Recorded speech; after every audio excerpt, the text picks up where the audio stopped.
Ej, pavēj šito, fakt! Abā! Paņem. Abā!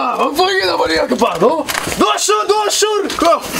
Pagaid, lai iekšā! Plazoniet labāk. Mana soma. Pagaid, Kas tur jūsu soma? Baigi traucē mums? Soma netraucē, soma mēs labi.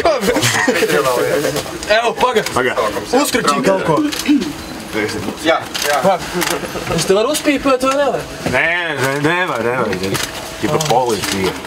Rīgas satiksme!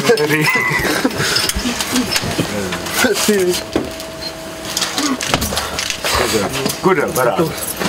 Jūs nesatraucaties, mēs esam izsaukuši policiju, tu līdās, es ceru, mums palīdzēs. Jā, tā jūs varēsiet turpināt uz savu konferenci. Un šito logu nevar dabūt vaļā? Nevar? Kur ir no Rīgas satiksmes pārstāvs bija? Var parādīt, kā tā attaisīt šito te? Mums nevajag, diezgan pavērs ārā. Bet, zin kā? Mēs jau te negribam te visu piedomāt. Alus iesauks. Ko iesaukt? Kas būs?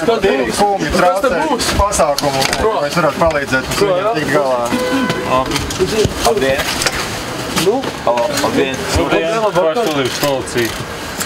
Jūs traucējat cilvēkiem, izkāpjam ārā no televīzijas. Ko es traucēju? Mēs jau neko nedarām. Izkāpjam ārā no televīzijas. Etalons parādīt.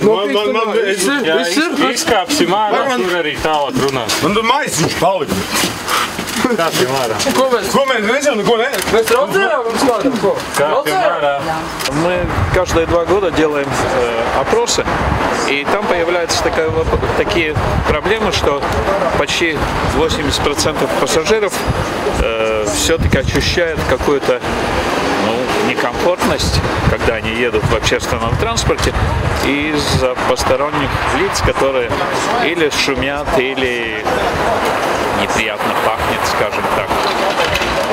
Вот поэтому мы решили, что надо все-таки обратить внимание к этой проблеме. И сейчас эта кампания будет 3-4 месяца.